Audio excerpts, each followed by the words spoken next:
Hey chess friends, National Master James Cantor III here with Chess.com, and today we have Game of the Day with Tata Steel Chess 2021. With the white pieces we have Anish Giri, and with the black pieces we have Alireza Firouzja. Let's get right into it, guys. Here we go. We have e4 and e6 of Frenchie, and then d4, d5, knight c3, and knight f6. A classical version of the French here. You have e5 and bishop g5 both being moves, but he opts for e5. And then after knight up to d7 from Alireza, we have f4, but actually you could play knight f3 and knight c to e2, which is a favorite of Pintala Hari Krishna's. Actually, after knight f to d7, f4 is more of just a strong central move. We're making sure our center is very nice and strong and bolstered here. We're also going to play moves like knight f3, bishop d3, and trying to mate on this side. And f4 actually helps us with the rook lift after castling in many cases. After f4, there is c5 here because this is the main move you play here all the time, breaking up this very strong center, even with moves like f6 in the future. But c5 is on the board,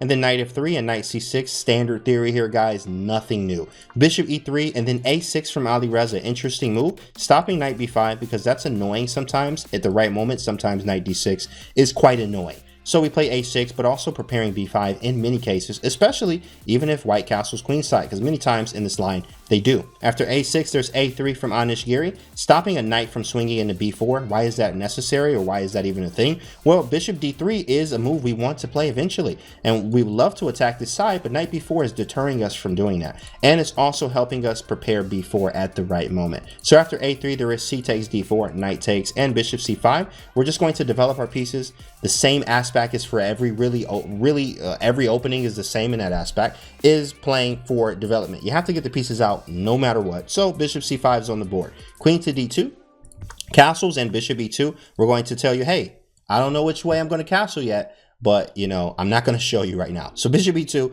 it's a very flexible move. I could go either way here. Bishop e2 or castle queenside. Queen c7 from Alireza. And then he says, hey, I hope you castle to this side. And Anish says, no.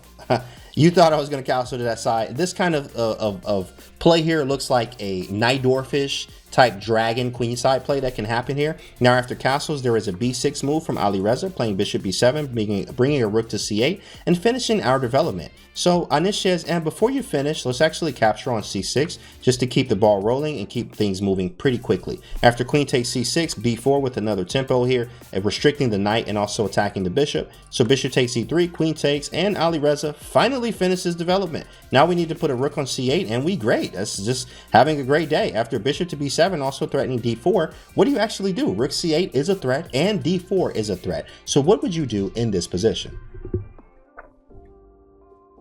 Here we go, guys. Here we go. Here's the move. Anish Giri says, bishop d3. Bishop d3. What are you going to do? What are you going to do, actually? And now after bishop d3, if you play queen takes c3, not for me. That's not a move. Bishop takes h7, king takes, and ouch, queen takes c3. Get him off the board. That is not a move. And Alireza is definitely not going to fall for that, right? So, and actually in this position, in the post-game interview, he said, my only move was d4 here. Actually, after bishop d3, the only move was d4, because if I didn't play this, I would be strategically worse, is what he said. Why would he be strategically worse? Well, let's see what happens if like rook to c8 instead. Queen h3 immediately hits checkmate. You have to defend it with h6 or g6, and if g6, then knight e2, followed by knight d4, knight f3, knight g5, and we're going to attack him as much as we possibly can here. Strategically, just a worse position, and we're defending, not something we want to do. So he opts for d4, which is the best move here. After d4, there is queen to e4. Queen e4, threatening to take on h7 and trading the queens. So of course, what do? We trade the queens.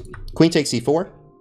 Knight takes e4, and then bishop to d5, putting the bishop in the center of the board. Rook c8 is looking pretty nice as well. Anish says, hey, it's time to attack. I know that this pawn is very weak, so let's make some threats. Knight g5, attacking h7. We defend it, and then very clever here, taking the bishop.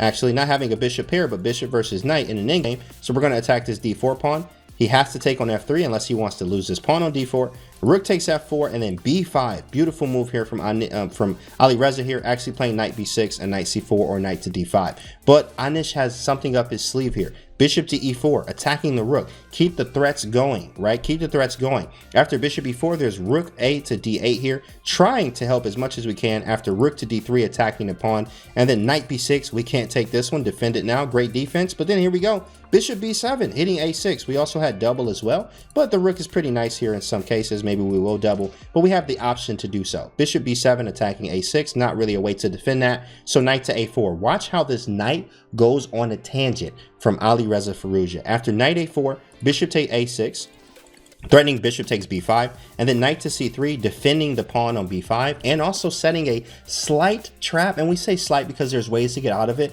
but this bishop is very short on spaces. So a move like rook to b8, not rook a8, because he would move out, but rook to b8 actually takes away the escape square for this bishop at the right moment. Of course, d4 is hanging, but it's kind of annoying that your bishop just needs to get out. So what does he do? He plays bishop to b7, and then watch this knight move. We went from d7 to b6 to a4 to c3, now to e2, king knight e2, king f2, and then another knight move. What do you expect? Knight takes f4, another one, and then rook to d2. We step out of the way because we were attacked. d3, trying to get rid of the weakness. What a great move from Alireza here. This pawn was weak. Push it, try to trade it for the better one.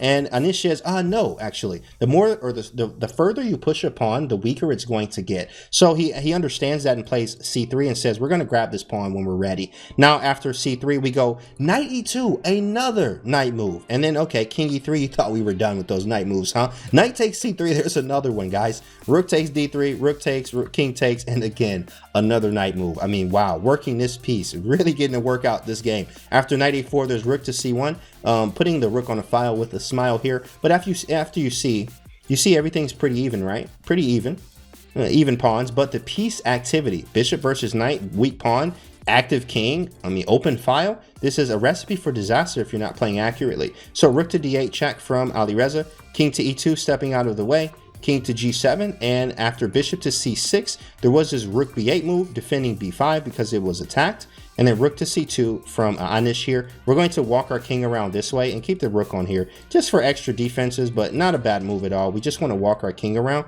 to get our king to the crucial square, which is b3. Now, king f8, in the post-game interview, Alireza actually said he should have went for f6 because he wasted a tempo playing what he's actually going to play right here. King f8, king d2, king e7, king c1, so we're doing a lot of maneuvering here to the right squares. Now he plays f6, but remember, the king was already on g7. We could have already been here, so he actually wasted a little bit of time there.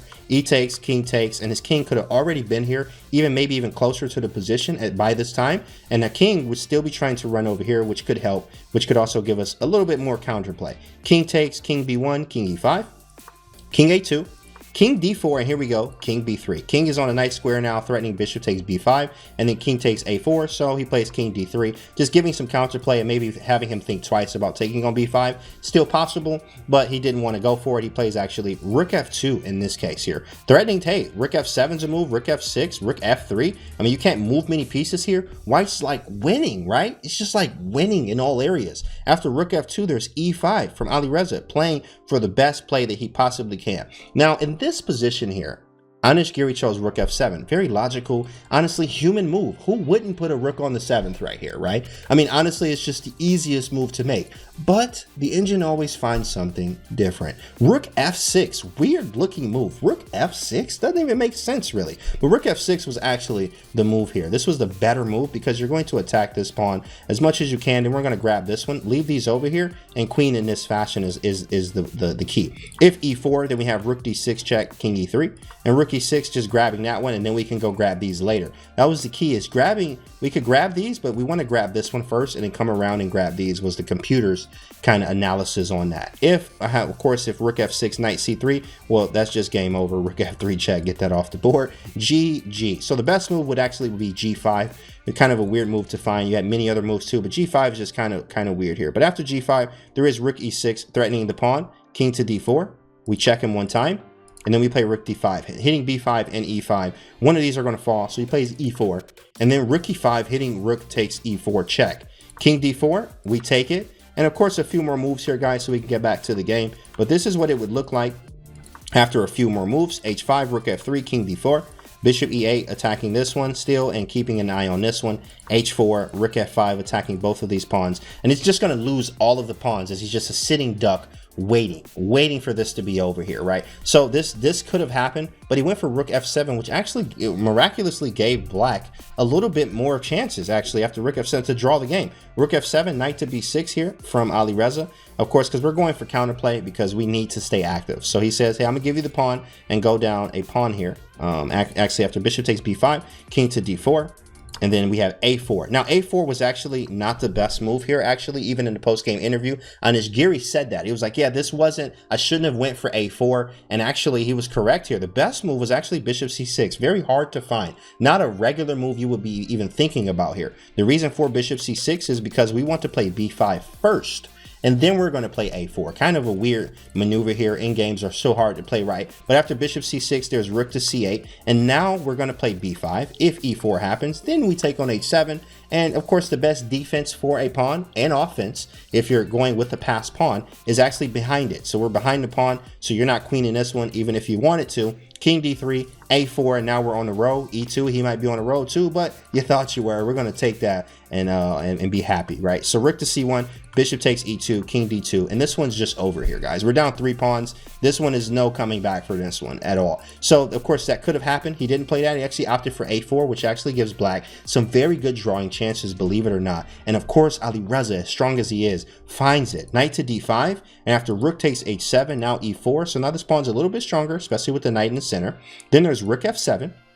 After rook f7, there's e3.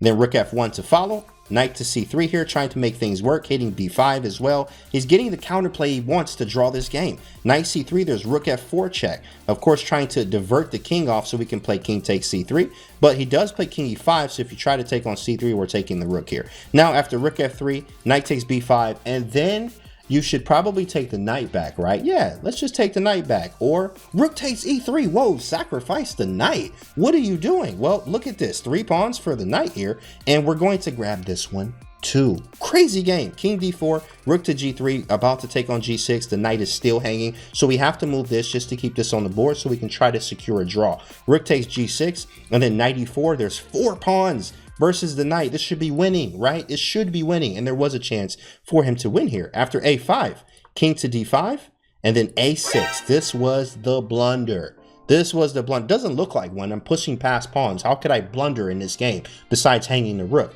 a6 was actually not the right intention. It was actually h4 first, and then keeping these tied together. You have to play moves like a4 or h5 and g4. Let's actually look at a sample line. Knight c5, king a3. Knight to d3, attacking b4 here. We play rook g4, just cutting off the king, defending the pawn at the same time. It's going to take some technique here. Rook h3, g3 defending. Knight f2 hitting the rook. Rook g5 to check the king, gets him off. King to c4, and then we play rook c5 check, get him off the diagonal or the file a little bit more. And now we're going to finally push a6, rook a8, and then, of course, rook c6. Knight d3, of course, because we're trying to get a little bit closer, doing everything that we possibly can. Oh, but we're advancing. You in trouble now. King d5, king a4, we're stepping up towards him. Knight e5, rook to c3, keeping the king cut off from these squares. Knight to c4, and then king to b4. Knight b6, watch these next few moves. King a5, knight c4, and here it is. Take it! Take that knight. We don't care about it. King takes, and then we're going to push b6, rook e8. And I wanted to show you guys this. This is so cool. After a7, king c5. Now, if you play b7 here, you are actually drawn. It is actually a drawn game. Rook e1. Oh my goodness. Chess is such a game. Rook e1, it's a draw now. If you queen, you're getting mated in the face. Ouch, that hurts. This is a family channel. So you got to be very, very careful. So it's actually a draw. No matter where you go, I'm going to follow you. I'm going to follow you all the way home, right? There's a draw. Alrighty then. So that's not the best way to do it. You can't play that move. So instead of playing b7, we actually have to go for another line, which would be, after b7 would be king a6. King a6 is a little bit better. King b7 and playing here. Now king b4 is the last trap here. Again, if you play b7, oh my goodness, let me close my eyes. I don't want to see this here. I mean, oh my goodness, is mate on the board? How do you do this? This will happen in your games, right? Rook e6 mate. Oh man, don't do this. Don't try that at home. So this is virtually over. All we have to do now is play king to b7, and then we're going to queen, and the game's over. I mean, while this was very fun, this could have happened here, but the game ended. Not ended, but he played a6 here, which caused Alireza to actually find some very nice moves here after knight c5 check, king a3, knight to d3. And then we have a7, and as soon as he got to a7, Alireza said, as soon as I saw a7 and I was able to take the a7 pawn is what he said, then I knew I was able to draw the game. a7, rook a8, defend, or attacking the pawn. We defend the pawn, and now we start our operations on the other side of the board, trying the queen. Knight f4, g4, I mean, these pawns are running. But as soon as he had knight f4, knight e6, he was in range to draw this game. Watch this. Knight e6, rook f7, of course, knight c7, blocking, and also being able to take with check. So we play g5 because this is all we got left. Rook takes a7 check. One of the pawns gone. King to b2. I step out of the way. Rook a8. I'm coming back. I'm coming back to the other side of the board. G6, and then we have knight e6. So if you push this pawn, I'm taking and not even thinking twice about it. So don't play g7 because I will be taking it. Knight e6, h5, and then rook h8, guys. Rook h8. So this pawn's about to hang, and if you push this one, I'm taking, and it's going to be a super draw. At that point, all rook gaining games are drawn.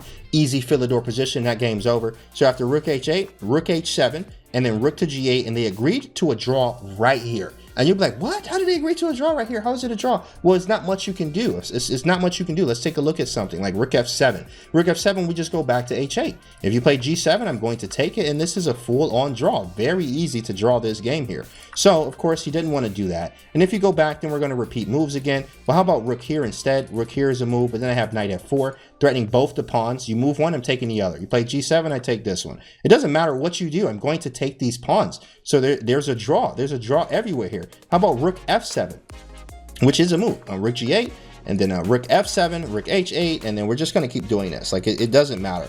You're not going to get out of this. Rook f5, there's a draw everywhere that you look at it. So they actually agreed to a draw right here, guys. Actually, after rook to g8, there was a draw here, and that was a wild game. So many complications. Very, very fun, and I hope you guys enjoyed it. But that was today's game of the day. I'm National Master James Canty III with Chess.com, and we'll see you guys on the next video.